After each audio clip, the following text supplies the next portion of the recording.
All right, and to discuss the topic, general election petition court judgment, let's welcome to the studio Professor Yemi Akinshaye George. Is a senior advocate of Nigeria and a legal practitioner, a Nigerian professor of public law and president of Center for Social Legal Studies. It's my pleasure to welcome you this morning. Thank you. All right, and Oluole Osaze Uzi is a lawyer, a former director of INEC, and presently Attorney General and Commissioner for Justice in Edo State. Sir, you're welcome, and congratulations. I'm hearing this for the first time. Thank you, Karen. You haven't been following the news then. But no. You see, Too closely. I preferred a one-on-one talk on this. So congratulations. Thank you very much. Yeah, and we're going to be having two guests via Zoom. And the one that is signal is ready is from Nairobi, Kenya.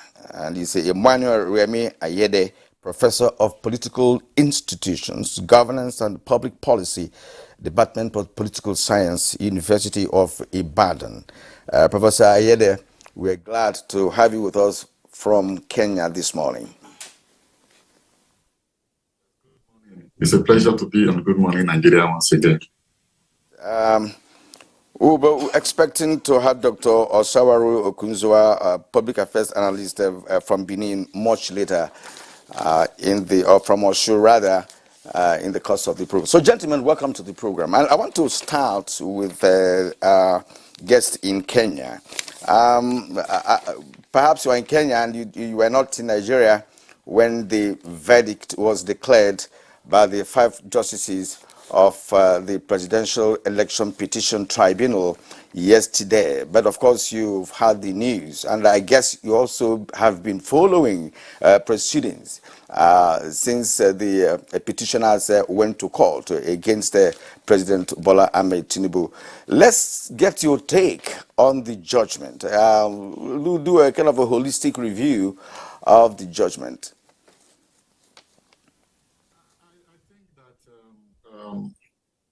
The judges have provided the explanation for the decisions that they have made in terms of the petitions brought before them.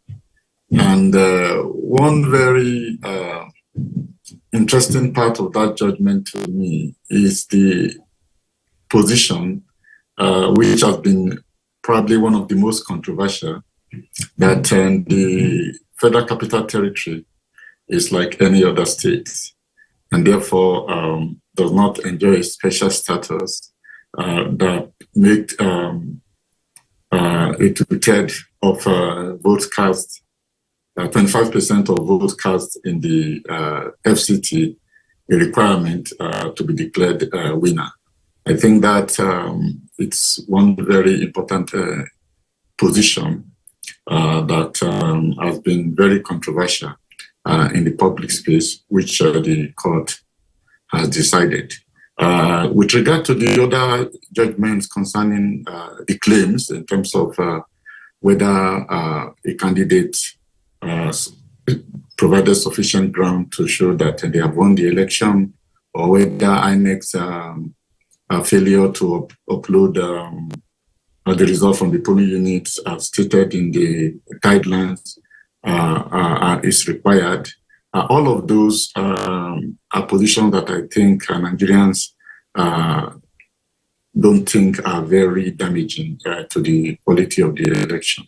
So, and then in terms of the witnesses that were disallowed or dismissed, and then also the argument that some of the papers were not properly filed, all of those I think are technical matters which can go either way. But that very claim, and then of course the whole argument that because of INEC's failure to upload the results, therefore the rules were not substantially complied with. I think this is another very important point that has been clarified. So my general view is that the judges have taken their decision. They have provided sufficient justification for the position they have taken. And if the lawyers for the various candidates still disagree with the tribunal, I think they still have an opportunity to go to the Supreme Court. But I think those are the two very vital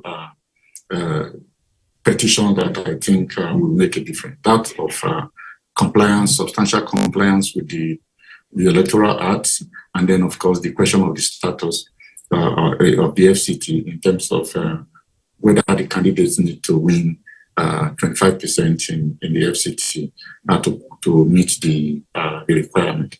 And they have decided and they've taken very clear position on that. And if anyone disagrees with their position, then, of course, the next place to go is the Supreme Court. Okay, and that's exactly where the petitioner said they were going to, judging by submissions by their lawyers. Thank you indeed for opening this program for us this morning from Kenya. Thank you. I'll return to you as we make progress in this conversation. Now back to Abuja in our studio here, and I have a senior advocate of Nigeria with us. And of course, it's only important that you air your views on this matter. Nigerians have been, permutating, all this while. Suggestions were made by practicing lawyers, on where the pendulum will swing to. But yesterday it became clear and clearer, what the court has decided to do. So let's share your own view on the judgment, because of course it's an SAN show, it's a sound show, right? And you are one. Can we hear from you, please? Yes, thank you very much. The legal profession, did us proud yesterday. I mean, clearly, when I talk about legal profession, I'm talking about the judges, the lawyers, and all of that. What you saw yesterday is a product of several months of hard work, diligence, research. That's what you saw yesterday, and when you are looking at a judgment, you are looking at what has gone into the judgment, and the test of assessment of any judgment will be the test of fairness. That's number one test. The second one is the test of reasonableness. And then the third one is the test of technical accuracy. I watched substantially the delivery by the justices. I saw evidence of fairness, reasonableness, and compliance with the law, what I call technical accuracy. So I think the delivery yesterday has elevated, in my mind, the practice of democracy to a new level in Nigeria. It has again, the judiciary has again justified their position as the legitimizing, their legitimizing function. That's what happened yesterday. You see, and that's why there's calmness everywhere. Even those in court, those in court were enamored. Those in court were arrested by the quality of the delivery, the diligence that went in the judgment. And let me tell you that the judgment yesterday did not say anything new. The judgment simply applied Nigerian election law, Nigerian election jurisprudence. For example, the way the issue of equality of votes, I think the approach was jurisprudentially sound. They said votes in the FCT and votes in any other state are equal, equality of votes. For me, that was the only issue, really. That was the only issue, really. Because the law of election in Nigeria is quite straightforward. And this law had been applied since if you look at that judgment yesterday, you trace it back to 1979, because they cited Awolowo and Shogare, Nwobodo and Ono, which are the classical foundations of election law in Nigeria. They progressively applied the law since 1979. The law that has been in the process of evolution. So I think what happened yesterday, for me, it's technically sound, it's reasonable, is fair, reasonable, and technically sound. So on these three scores, I think the judiciary, the Presidential Election Tribunal has given us, reason to be confident again that the rule of law is predominant in our country as far as election is concerned. Yes, that's true to a very great extent. And we also have other resenting voices with respect to what have submitted.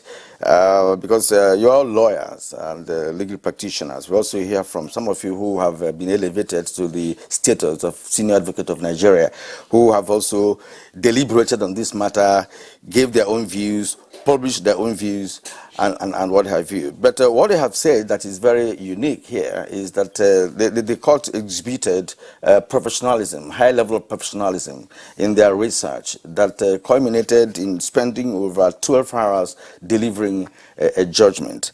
That's understandable. Now let me go to Osaze Uzi, who is not just a lawyer, but also someone who played a key role at the highest level of independent National Electoral Commission. So you are double-barreled, and I'm happy you are here this morning.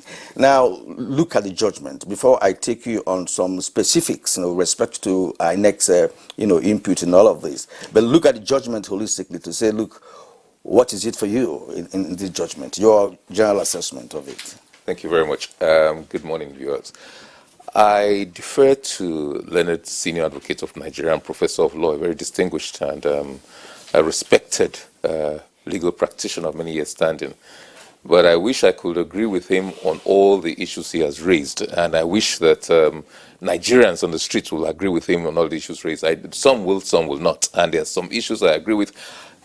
No question about it that there's a lot of hard work, dedication, and professionalism put into it, not just by the lawyers. And I dare say, the lawyers in all the teams are some of the finest minds we have in the legal profession in this country. Very experienced. I don't think, cumulatively, I don't think hundreds of years of experience in election matters that you will find in that panel. The justices of the Court of Appeal, it's difficult to fault them in any way, in terms of professionalism, in terms of industry, in terms of effort, hard work put into it. I think people should understand that. And stamina, mental and physical stamina, not just in sitting through hours on end, but also sitting through that judgment marathon. Most of us did not sit through the whole thing, and it's incredible. We must commend them. It's almost superhuman, quite honestly, for the four men and a lady who sat as justice of that. So that said, but I'm not so sure whether we would agree on all points raised in the judgment. My personal view on the whether Abuja is a super state is clear. I don't think, contrary to what Professor said from Kenya, I don't think that's the main issue in this petition. Abuja is not a super state. Abuja has no veto power, and as Professor George has said, there's equality of votes. If anything, Abuja is inferior to states. It's inferior. Abuja has only one senator. Every other 36 states, every state has 3 senators each. Abuja has 2 members of the House of Representatives. Each state, I think the minimum is 7. Some have as many as 20 or 22. So Abuja doesn't really count, but it's a federating unit. So when you talk of the Federal Republic of Nigeria, you talk of 36 states and the federating unit and the FCT. When you get that, you now understand that, yes, Abuja is part of the federating unit, but it's not superior. If anything, Abuja is inferior to other states. It doesn't have a governor. It doesn't have a state house of assembly. It doesn't have a house of assembly. So if anything, in my own view, it is an inferior federating unit. But for purposes of elections, there is equality of votes. So Abuja should not have veto powers. Abuja does not have a golden vote that will scuttle what 36 states. What if you did that? If you said otherwise, it would mean that a person can win an election, maybe by 10 million votes, and win all 36 states. Because he does not win the FCT, you say he has not won that election, and you go for a rerun. Now, the rerun will not be just in FCT. There are 2 reruns possibly, and the first rerun will be between the 2 people, the person with the highest number of votes and the person with the spread, with the highest spread amongst the losers. They will now have to go for another election in the whole of the country, not just the FCT. So when you look at that, if you want to use and people forget that and is conjunctive, but it can also be disjunctive. When lawyers go to law school, the first thing in a university, in the graduate course they do, one of the first and compulsory courses is a legal method. And what they teach you there is that, look, amongst the things they teach you research, they teach you nuances of the legal profession. And part of what they teach you is statutory interpretation. And Professor will bear me out, more eloquently put it. But basically is that, look, things are not always the way they are. There are rules which you apply to interpret any statutes, any constitution, or any document. Part of the rules, you have the mischief rule, you have the golden rule, you have the literal rule. And it says the literal rule you use first, but where it leads to an absurdity. And in this case, if you use "and" as saying that you must score 25% in Abuja, that will lead to an absurdity, because it will turn Abuja to a golden state, the golden veto, and a golden vote. So you do not use that rule. If you see, you can look, what's the mischief rule? What is the golden rule? What is the essence of the legislation? What are they trying to say? They're trying to say, look, to be president of Nigeria, you must have reasonable spread amongst several zones. Acceptability, not just your ethnic stock or your particular area that has total votes. You just get so many votes there, and then you're not known or popular in other regions, other zones of the country. That is the rule. That's the intention. But as for whether the issue of qualification is a pre-election or a post-election, I beg to disagree with what the learned justices of the Court of Appeal did. I think that these authorities, and that's why I disagree with Professor, the authorities seem to suggest, all these authorities from the Supreme Court, it's both pre-election and post-election.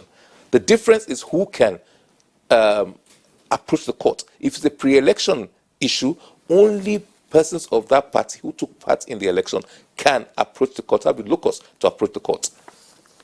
Prior to now, other people could, but now the law is certain that only those members of the party who took part in the primaries can question the qualification of any of their colleagues who were participants or equally that.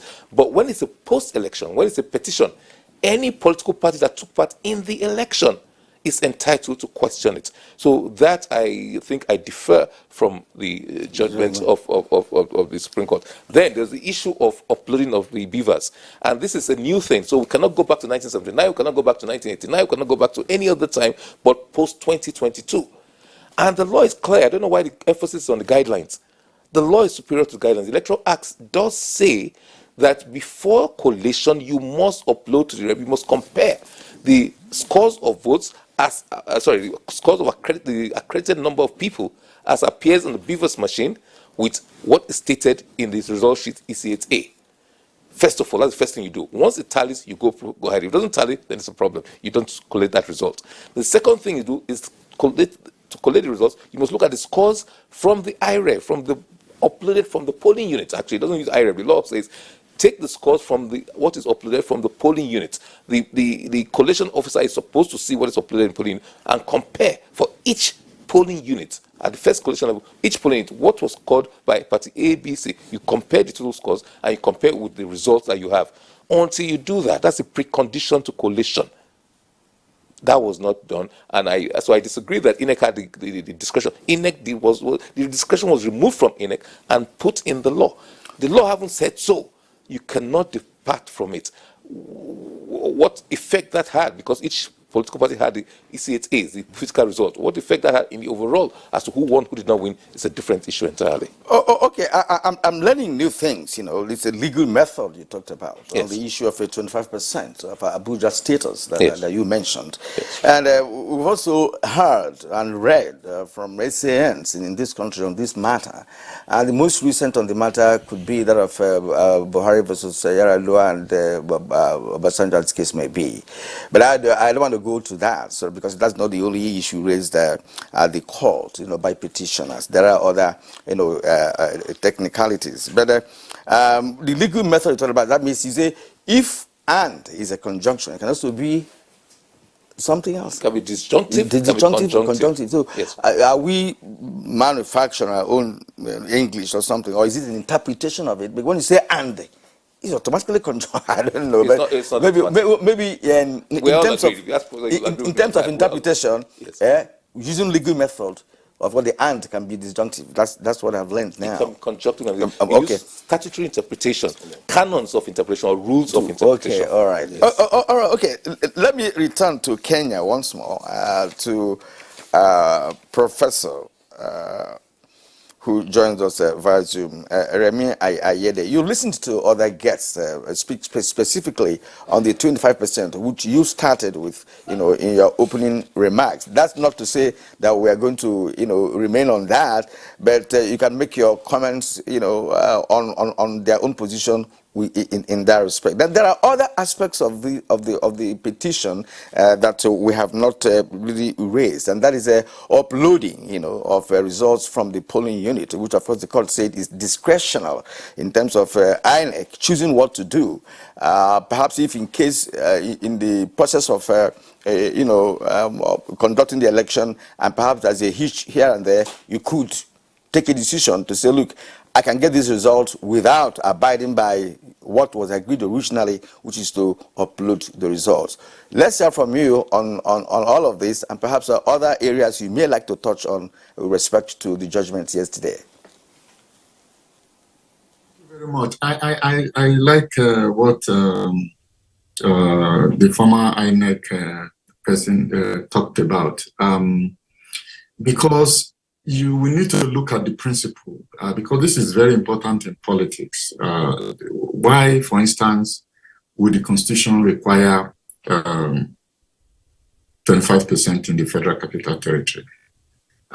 In the First Republic, and partly also in the Second Republic, our major concern about the nature of politics was the fact that most political parties, in fact, virtually the five important political parties, both in the First and Second Republic, were likely ethnic parties. In fact, one political scientist writing about the politics of the First Republic described the political parties as no more than ethnic armies contesting for public office. That was Professor McIntosh.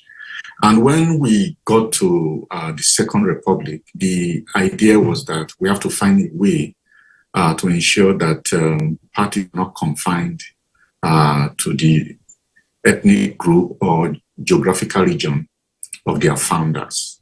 And that is why these requirements were introduced in the 1979 Constitution. In other words, politicians were then required to garner votes from virtually all parts of the country by winning at least 2/3 of the states of the Federation. Previously, the Northerners would not even come down south to campaign at all, because by winning the North and having a stronghold on it, all they need to do is to then look for a minority party that they can enter into some kind of coalition with in order to govern. That was a very debilitating position, where you have political parties thinking that once they can keep their stronghold, they can then negotiate with other parties from other regions, rather than actually making effort to reach across or reach beyond their stronghold. So that 25% in 2/3 of the Federation was a very important electoral formula that gradually started transforming the politics of Nigeria, such that we have political parties that are non-national in character. There are other provisions of the Constitution to support that goal. So in other words, these requirements must not be taken lightly. And that is why I think that if you also look at the wording of the 1999 Constitution as different from the wording of that of the 1979, you will see that the 1999 Constitution was particularly very specific. And then there's this debate around what is the implication of "and," whether it's in addition to winning 2/3 of the states, or whether the Federal Capital Territory is actually part of that 2/3 that we are talking about, if you treat it as like a regular state. Now, the judges have decided, and then we are waiting for what the Supreme Court will say, so that we have that final interpretation of that part of the Constitution. I'm not surprised that the controversy has continued in spite of this judgment, but when the Supreme Court interprets the Constitution, I think that will be the final interpretation, and all of us can rest on that. So it's still an issue that we'll just wait for the Supreme Court to give a final position on how we should interpret that constitution. Then the second one concerning the requirement of INEC, I think there's a huge problem around that, still on the basis of principle, because the whole idea of making that guideline is to shine the light on the electoral process, the voting process, the counting process, so that we make it more transparent. Now, we have a situation where it failed, or rather, INEC said it had a glitch, technology glitch, and therefore was not able to observe that rule. The question then is, what does it have consequences for the transparency of the election, for the integrity of the election, or people's perception or trust or confidence in that process? And my answer would be yes. And so the decision to say that INEC can bring a guideline and say, this is how we are going to conduct this election, and then once it has a technological glitch, it can then come out again and say, yes, we set this guideline, but we are still free, to observe it or not to observe it. It's a little bit problematic, and that is why the decision needs to be looked at very closely. I have not done a very thorough examination of the argument that the judges have put forward. But I think that the Supreme Court will need to review those arguments and then tell us precisely what needs to be done in terms of the powers of INEC, regulation and guidelines, and whether those guidelines can be propagated, proclaimed from high heavens, and then come back again to say that it doesn't really count. I think these are problems because the transparency of the process is very vital. And given the concrete situation with the electoral process in Nigeria, what you observe is that between the collations, the polling unit result and the collation center, a lot of shenanigans normally happen. And the whole idea of uploading the result from the polling unit directly to the IRF portal is really to eliminate that opportunity for sense. And so if you then say that doesn't matter, then you then embolden those who have an eye on that gap to make some, carry out some mischief, to think that it's all well and good, they can do it in the court, it doesn't really matter in the court. So I think these are issues that we will still want the Supreme Court to elaborate on beyond what the tribunal has said. And we also have to find, we're not just proclaiming very clearly whether those rules are applicable to INEC, but also to let us know what they think in terms of fairness, in terms of preventing future misdemeanor around that area during election. Because we have an objective for bringing the guidelines. And if the guidelines fail so woefully in terms of its importance, then we really have to think about how to handle the issue of transparency. We appreciate that, and you've raised a very important issues that we're still going to deliberate on. And I'm coming to the senior advocate of Nigeria, who is here with us this morning. You may like to touch on some of the points he made with respect to what we have had discussed this morning. But again, I'd like you to add this. You see, you commended the judgment, the justices yesterday for doing a thorough job, for carrying out proper research and delivered judgment for over 12 hours, showing some level of consistency, in terms of high-level professionalism, yesterday. That's understandable. Now, there are 5 judges there. We used to have the split decisions and what have you. Why did it not call this time around? Does it mean that the 5 justices view all the items same way to have come with a single result? That's what that's when we talk about technical accuracy. It also means consistency with the existing law. For example, the fundamental principle of our election jurisprudence in Nigeria has always been doctrine of substantial compliance. Nobody expects that you will have an election that is perfect. As far as humans are concerned, and humans are in charge of the conduct of election, you cannot have 100% accuracy.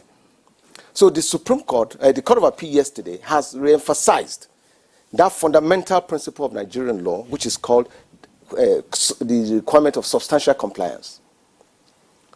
Another thing that they have re-emphasized, that's why I said the judgment didn't come to me as a surprise. The judgment is consistent with the established principles. That's why when they talk about appealing to the Supreme Court, I think it will be good to go to the Supreme Court. However, I will expect that those issues that that the Supreme Court has already resolved fundamentally, it will be hard for the appellants now, to find fresh issues, new issues. And then you will notice that the judgment of the tribunal yesterday, of the election court yesterday, relied on judgments, on decisions of the Supreme Court. You found them citing Oputa GSC, citing Okoro GSC, citing Ogumiju GSC, these are fundamental principles that have already been resolved. Another issue, that was adequately dealt with, another fundamental aspect of Nigerian law, is the issue of geographical spread. They dealt with the issue of geographical spread. Each of the candidates appeared to have won fairly well in areas where they have the highest number of supporters. Look at the way those judgments, those votes were analyzed, the spread, which took away all the complaints about the INEC being biased, awarding votes, and all of that. And then the issue of he who alleges must prove. It's another principle that was dealt with yesterday. There were so many allegations, but making allegations is one thing, proving those allegations is another thing. And then they also discussed the issue of dumping, whereby lawyers simply dumped documents on the court. And let me tell you, you see, when the PDP was in government, you see, and I said the chicken has come home to roost. When they were in government, the electoral law was structured in such a way that it will be difficult for a petitioner to prove a presidential petition or prove a gubernatorial petition, because the law says that you must call agents, you must call your agents at the polling stations who were there when the collation, when the collation was done and all of that. But in this case, we found you are calling experts. We are calling a European Union reports which were made by people, who were not present at the voting stations, at the polling stations. So I'll be surprised. It will be. We are waiting to see the grounds of appeal, which will be taken to the Supreme Court. But as far as I'm concerned, then what about the issue of res judicata? There are issues that on the issue of double nomination. Whether or not the vice president, having withdrawn from the senatorial race, can be said, to have been a candidate for that election, and then also nominated to serve as a vice presidential candidate. So for me, the judgment yesterday meets those three tests. The first test is the test of fairness. Is it fair? The second test is the test of reasonableness. Is it reasonable when you're analyzing a judgment? And finally, is the test of compliance, that's technical accuracy, compliance with the settled principles of law. Has there been a time in the history of Supreme Court that the court decided on any matter concerning 25% on Abuja? Oh, yes, it has been decided. Let us know what happened. Oh, no, there have been cases where the Supreme Court, I may not mention any specific case, but I've read, in fact, I issued a statement when the issue of 25% came up. I stated that the court has settled this issue, that Abuja votes in the Federal Capital Territory are not, just as my brother, the learned Attorney General, stated, there's no golden vote, as it were. The principle is the principle of geographical spread. Okay. Once that is established, as has been established in this case, that's why we're waiting to see the grounds of appeal. Exactly. Thank you.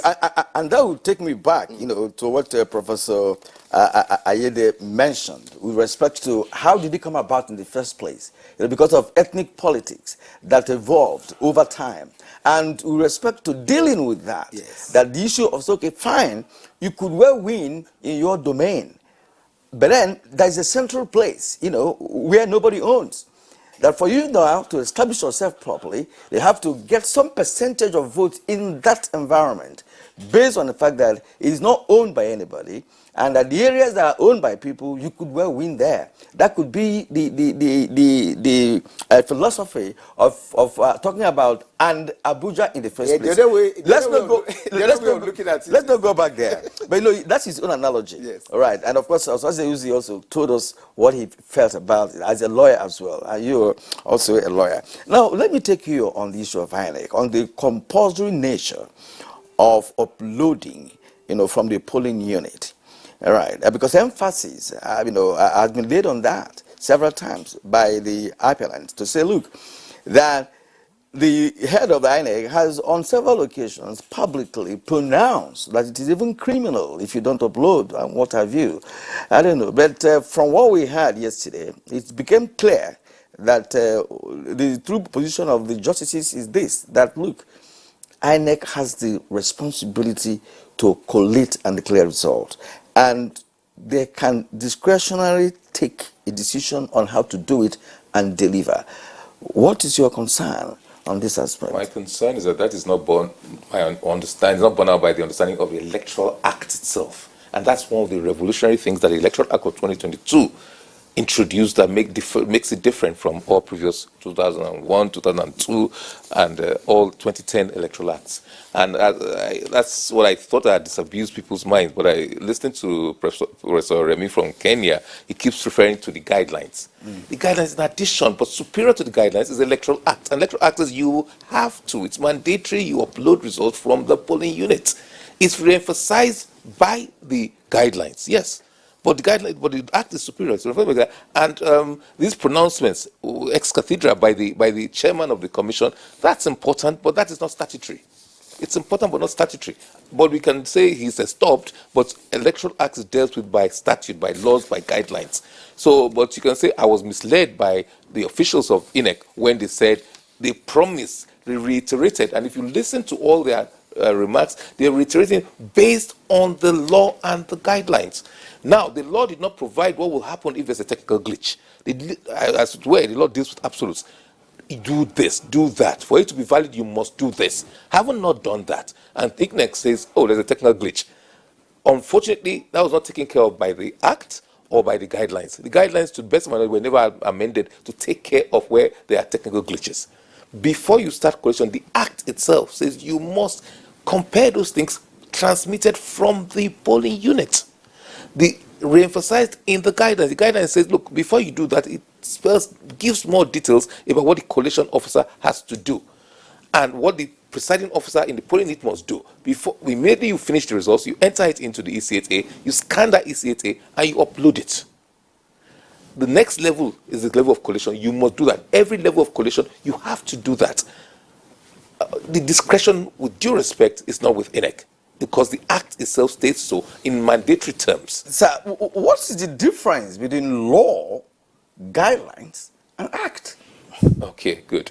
Now, there's what we call a hierarchy of laws, and I think you should be asking the professors this really, because the Constitution is supreme. It's the most important law of the land. Any other act or anything that's contrary to it gives way, because it's what binds us together. It's supreme.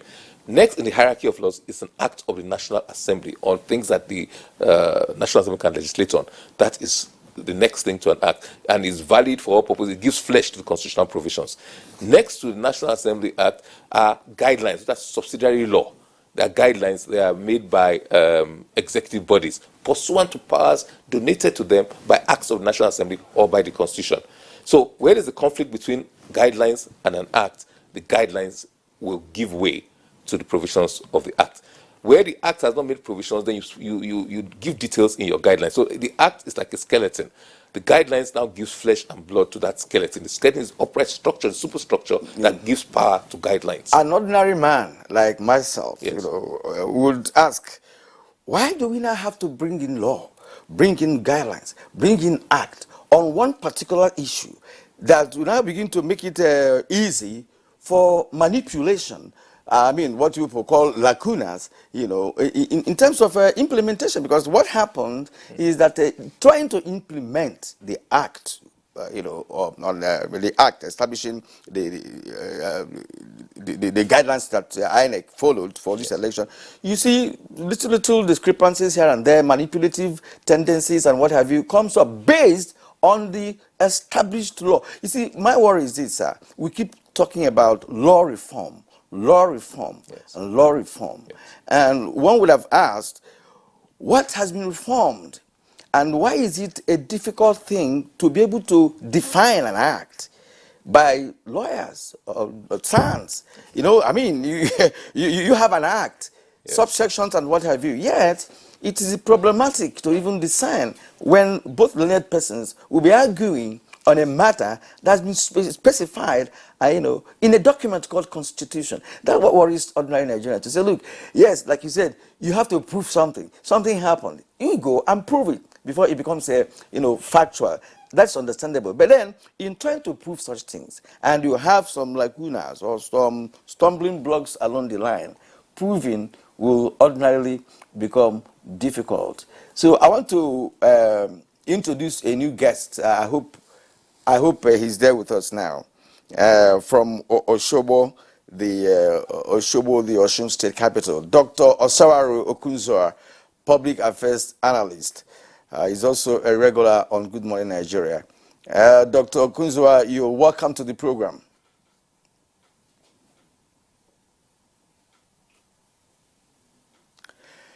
Yeah, I think we're having issues with his audio line. I didn't hear him clearly. Let me say hello to you again, Okunzoa. Can you hear me clearly?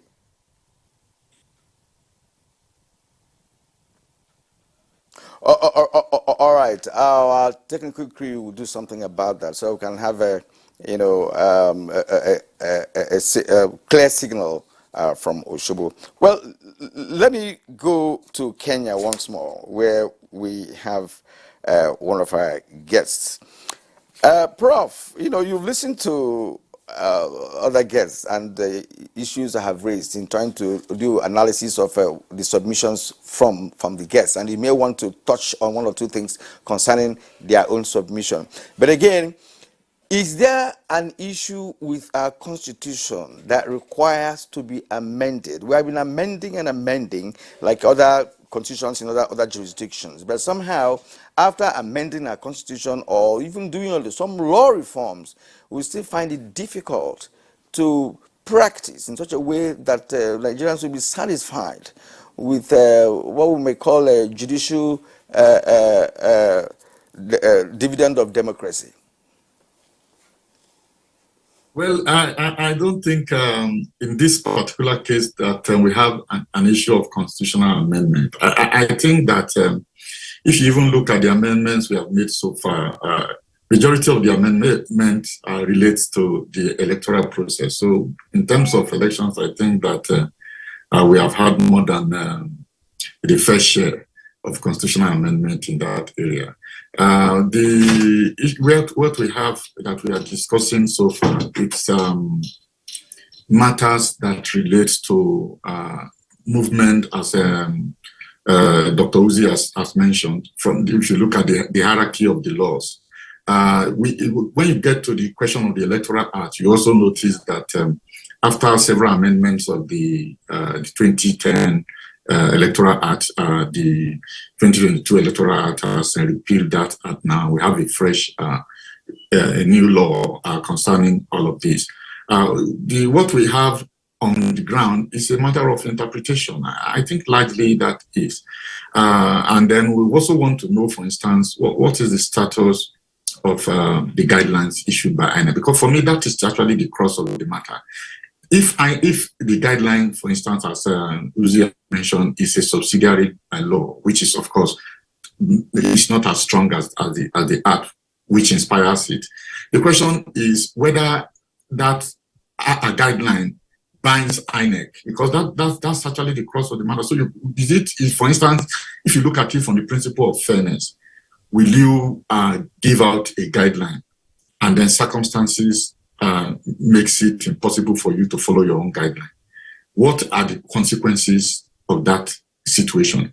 How do we define a instance, justifiable circumstances that will make your non-compliance with your own guideline not significant, and what circumstances can make it significant, because these are they are human affairs, and that's because the whole idea is if we want to pursue transparency, everybody agrees on that, and the guideline enables us to do so. The question is, in every human situation, of course, there are situations, there are cases where it may be impossible or difficult to follow the guidelines. Now, in the case that we are dealing with, was the glitch in technology justifiable? I think these are the issues that we want clarified, and we are not satisfied with the position of the tribunal, and we want a deeper explanation of those. And then my own concern specifically will be if we have this situation that has been upheld by the Supreme Court, and it says INEC is not confined to comply, not compelled to comply with this kind of guidelines. Well, what would be the situation for the voter, for the political party, and also for those who are concerned with improving the quality of the management of elections? We have to wait for the Supreme Court to clarify its own position.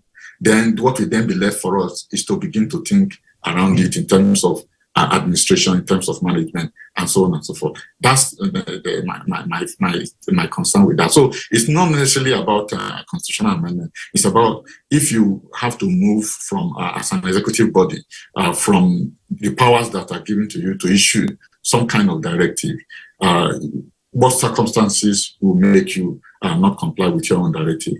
And if you don't comply with your own directive, what are the consequences? And if the Supreme Court says, the consequences are not significant, well, we will still be concerned with transparency. What other innovative ways should we think about in trying to achieve that? That would then be the challenge post Supreme Court judgment. I don't really see a case for constitutional amendment here. It's rather a lot that has to do with the administration and management of election, and it's a big challenge for us in Nigeria going forward. Professor Ayede, that's administration and management of elections, which has become a turmoil on the African continent. Elections are usually fought like wars, which should not be. It's a game. If you win, you win. If you lose, you lose. And you're watching Good Morning Nigeria on the network service of the NTA. We've been deliberating on the presidential election petition court judgment of yesterday, which is resonating among Nigerians. We're glad you are with us up to this moment on Good Morning Nigeria. Stay with us as you take a short break. We'll be back.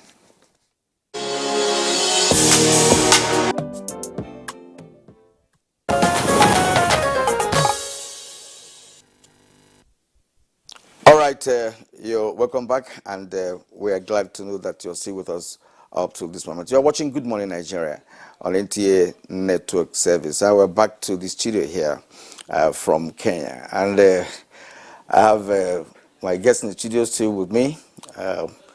SN is here, and of course Barrister Osaze Uzi also here. Gentlemen, we have come a long way in this conversation, and as you round off, let us look at remediations. What has happened. We are still waiting for the appellants to go to the higher court, Supreme Court of Nigeria, for their case to be determined. But looking at the entire scenario and what played out from 25th of February till today, one could say is not a healthy development for a nation that has, of course, witnessed democracy, uninterrupted democracy for over 24 years.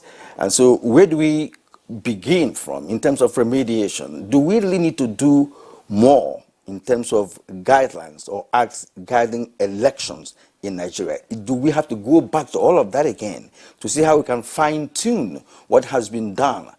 Since, of course, we could not follow all that has been articulated to the latter, perhaps for one reason or the other. Is there any other means we could do that? Can we emulate directly from other Western nations who have mastered elections. Yes, there's no perfect election, but there could be something near perfect election that people could say, look, this election has been properly conducted. This election has integrity. This election is fair, and what have you. Let me begin with you, Sam. Let me quickly say this. Nation building is a never-ending process. Nigeria has done well by sustaining democratic practice in the last 24 years. We have confidence in the courts. That's why, commendably, those who lost the elections took their matter to the court. And the court has made a pronouncement. The Court of Appeal has made a pronouncement. And the pronouncements of the Court of Appeal is substantially founded on existing law, already declared by the Supreme Court. What more are we looking for? The role of the judiciary is to tell the parties, you are wrong, you are right. And they have said so in clear terms, applying existing law. For example, my learned brother, Dr. Uzi, stated that we have Nigerian law, unlike the laws of any civilized country, can be found in, on levels. We have regulations at the lowest level. Then the next level, we have acts legislation, acts of the National Assembly. Then we have the Constitution. If you look at this judgment that the Court of Appeal has just delivered, they were talking about the Constitution as the supreme law. So where there is any regulation or a provision of the Electoral Act that contradicts the Constitution, they simply said, this is what the Constitution says. For example, on the issue of qualification of parties to stand for election, they said if there's any legislation that makes a provision that is not in line with what the Constitution says, we are going to stick to the Constitution. And we are safer that way. That's what is called the rule of law. So the standard of proof of elections, another principle that was established in this case, is balanced on the balance of probabilities. And when you make allegations of crime, like manipulation, violence, and all of that, you prove it beyond reasonable doubt. And we have not had such high level of proof by any of those parties who made allegations of manipulation, and a couple of criminal allegations that were made were left unproved. So the Court of Appeal has simply applied the law. Okay. So it will be difficult. I can say without sense of responsibility that it will be difficult to follow the judgment of the court. And mind you, it was unanimous. And you can see the brilliance, you can see the erudition, you can see the diligence, you can see the effort, the professionalism that went into those judgments. All the judges did not, all the justices did not simply say, I concur. No. While concurring, they gave reasons, clear reasons, why the judgment of the lead judgment, could not be faulted. So I think that we should learn, like good sportsmen, we should learn to accept defeat. It is not in every case that we must. The law is quite clear on some of these points. Yeah. So I mean that's my attitude to all of this. Yes, that is good. And Professor Ida also talked about the interpretation of the Constitution itself, because from interpretation you hear different perspectives to that, even by the highest level of legal practitioners in Nigeria. There's always this issue of, okay, let's go to court and dig it out. And some will be applying some technicalities. We used to hear interlocutory injunction. We used to hear somebody would say, look, you are being investigated. You go to court and say, look, you stop them from investigating me. And the court will do the same, to say, look, don't investigate this man. So some Nigerians don't understand that. Perhaps it's in technicalities we're talking about, or it's in the method you're talking about, and what have you. But for a court to say, look, don't investigate this man, maybe a layman don't understand it. So that's why we'll talk about interpretation, as I did a short while ago. Now, let me try and bring in back Dr. Osawaro Konzoa once more, who have been trying to join us from Oshobo in Osun State. Dr. Konzoa, let me hear from you again. Hello and welcome to the program. Hello, Kiri, and good morning to you and our friends. Yes, I can hear clearly, but your picture is still blurred a little bit. I hope it can get better. But as you are now, let me stay with you, because you are making your first contribution now. You know all about the judgment, and we would like to hear your own view about the judgment. All the efforts put in place since the judgment, the case started some months ago, and of course, what we have seen as a final delivery of judgment by the 5 justices of the Court of Appeal. What's your take? Our compatriots between the studio and one in Kenya, I think what they have said, I ordinarily align with. But legalism should not infect our electoral process. The professor with you in the studio has talked about our evolution since 1999, how we have been stable. Of course, yes. When people feel law, and we have to commend His Excellency Atiku Abubakar and Peter Obi for approaching the court to ventilate their agreement. But as a citizen, I believe the political in question to the application of for me, I think we should stay with it. We should be able to devise a political system that is sufficient, that will not be interfered with legal processes and the rest of it. Because going for an election is people going to express their franchise. We should be able to construct an electoral system that will give satisfaction to all our citizens, that will promote a sense of sponsorship. So much so that when you lose the ballot box, you are able to feel you have been treated fairly. And when you also win, you know you have a perfect mandate. So very practical. Every person who watched yesterday from any corner of the world would know they were very, very rigorous. They were there for half a day, even longer than 12 hours. And they explained every decision they took, even getting other files to buttress their conclusions as a citizen. Just an analysis now. I think I was pleased. But is the electoral system we have to keep. Yeah, well, Dr. Osaru Okunzwa, we are still having issues with your audio line, and it's been distorted along the line of communication, so we can't get to it clearly. We are sorry about that. We may try before the end of the show to see if we can get a few more words from you. But we also like to thank you for all the efforts that you have made to be able to reach us this morning. So back again to the studio. Gentlemen, electoral system in Nigeria, has it defied all known and unknown methods and approaches to election? I recall when we had an election that was adjudged as the best in Africa. That has not been replicated. And that's option A4 system, which was applied by one of our known political experts. And, he said, look, that he has studied Nigeria. He has studied the characters of our people. He has studied our demeanor in terms of, planning to achieve success, that we go to the extreme to do that, especially during election. People are prepared to die. As a matter of fact, there's no election since 1999 that people did not die. There are no two ways about it. It's on record that has happened. And he brought in what is called option A4, which was said to be primitive. He said to be, how can we come and stand on the line and go, that is not even, yet it yielded results that has been authenticated by not just the people in power, but by ordinary Nigerians to say, look, this election went free and fair. Are we now going to be like America, without copying America properly, without articulating all the things that they did to have a perfect election or near perfect election?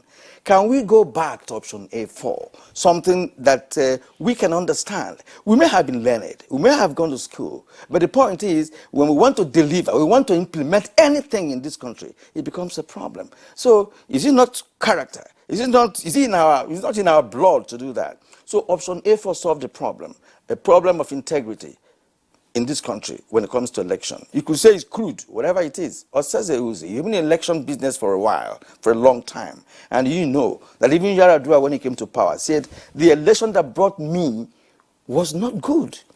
He said so. And I mean, we are still struggling with this election system. We're still struggling. I mean, let us know what we can do in terms of remediation, so we can stop all these going to court and stopping government in power from doing what it has to do. Thank you. You raised some fundamental issues there. But first of all, you said talking of you referenced the U.S. You forget that Al Gore and Bush is still fresh in our minds. 1984, and they had issues. You've forgotten that. Yeah. You've also forgotten that Donald Trump, not so how many years ago, less than 4 years ago, there were also issues with the American election. So let's don't be too hard on Nigeria. Nigeria, there's a lot. We've got a long way to go, but don't take everything as perfect, please. Please, if you Google the British elections, for example, you will see issues that rose in their own elections, but their systems are robust enough to deal sufficiently with those issues without losing complete confidence in their systems. I like this. That's the difference. The system is robust enough, because The even system. the British election I talked about, I saw them. They were counting. Okay, don't take the election. Don't take elections in isolation. Take it in the gamut of the society we live in. Yes. That's the point. One of the points I'm trying to make. Yes. When I say the institutions, I mean all the institutions put together, including the judicial institutions, the administrative, the executive, all the institutions put together. So don't take elections in isolation. That's part of the thing. We look at our societies in total to put things in context, to put things right. So we're not perfect. We're far from it. We're far from where we want to be. And the issues of confidence. And part of the issues you say, when you say election is good, is fair, there are all sorts of things you look at. This is an election, for example, where from the official figures of INEC, whether you agree or you don't disagree with INEC, 2/3 of Nigerians did not vote for the person declared winner. But that's the system. 2/3 of the people did not vote for the APC from the official figures. But because of the system, it's first past the post. Because of the systems you have employed, the man has been returned. So majority of some states in West Africa, Niger, Chad, and people like that, where you must get the majority rule applies. In other words, you must get 50 plus 1. If any of the candidates gets up to 50% of the votes plus 1, then they will have to go for a runoff. Yeah, there are other things that don't, like South Africa, that deals with proportional representation. So there are all sorts of things, but this is the system we have adopted. If Nigerians feel it's not ideal, it's not good, why should somebody who only scored 1/3 of the total votes card be ruling us? Then that's a different issue. We'll go back and then amend the constitution. But option A4 that you keep talking about, and let's get this clear, people confuse option A4 to open ballot, and what you're talking about is open ballot. But if I recall correctly, Abiola's election was not open ballot. The one preceding it, the local government and the governorship election was. But the 1993 presidential election was not open ballot. Let's get that right. And you have a duty to find that out and enlighten Nigerians. It was not open ballot. So when people make this confusion and take us back, and that was 30 years ago, we cannot go back to open ballot system. Now, why it was amended and it was not used, as open ballot was not used, was because of the repercussions and the social effects of what the open ballot did. Tenants were quit from their house because they voted against the landlord's wishes. Spouses were separated. Fights arose between tenants also because of this open, but there was open intimidation. And even in the counting of the votes, you remember they say 1, 2, 10, 12, 15, 20, these things happen. So malpractice is a thing of the mind. It can happen with any system, whether it's open ballot or whether it's secret ballot. But international best practice, and including our own local things, it has to be secret ballot. We can strengthen other things, but let us not go back. Let us even start that conversation of going back to open ballot system. It's a no-no. I think everybody, regardless of where you stand on this divide, everybody were unanimous in that you cannot go back there. Okay. You work for NTA. If your MD had come and said open ballot, all NTA staff must vote for X or for Y. You know what will happen if you don't. You can't go back there. You see, we sometimes run away from reality, because there's no system that does not have advantage and disadvantage. Absolutely. Yes, open ballot has its own disadvantage. Correct. But if your landlord has to eject his tenant, the tenant should look for another house, because you cannot buy your conscience because he has a house. You look for elsewhere.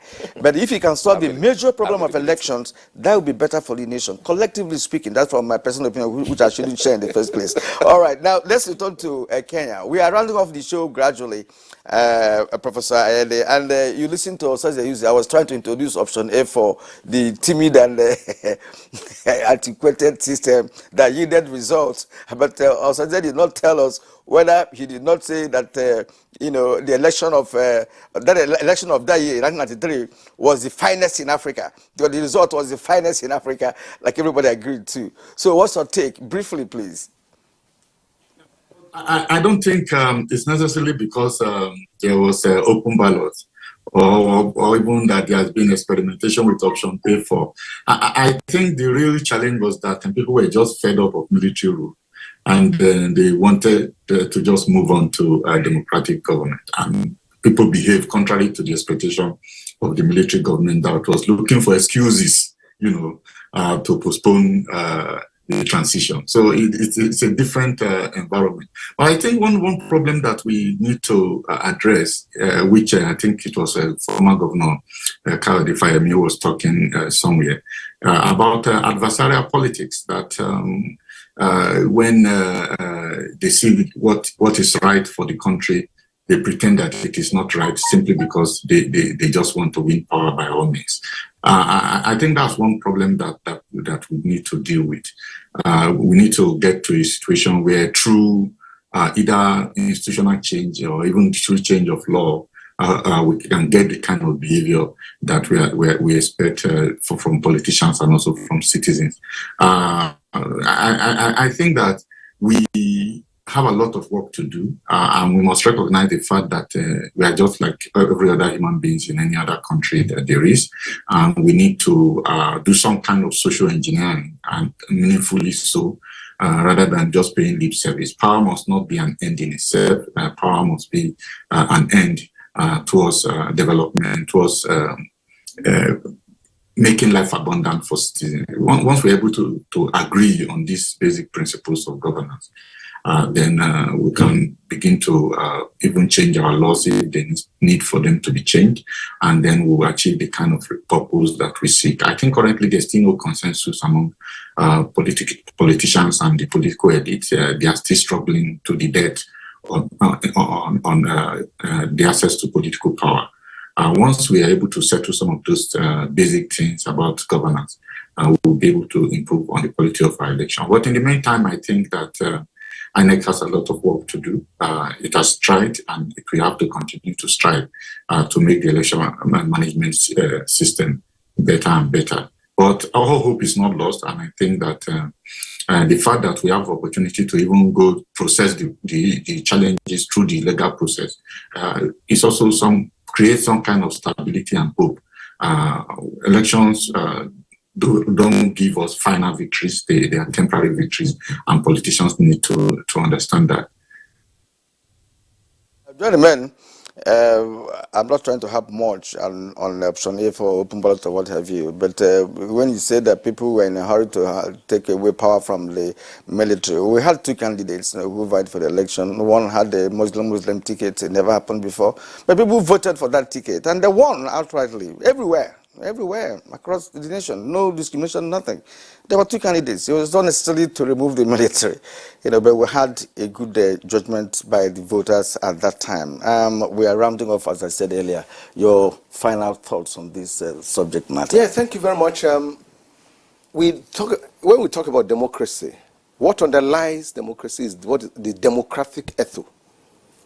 The mindset.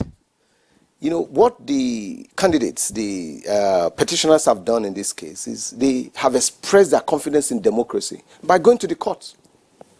And that's the legitimate thing to do. Rather than embarking on violence, resorting to violence, they went to court. But the logical outcome of that, the logical corollary of that is that you must have the discipline and integrity to accept the outcome of the process that you initiated. The lawyers have done an excellent. All lawyers on both sides have worked excellently. They have brought out the law, and the court has said this is the law.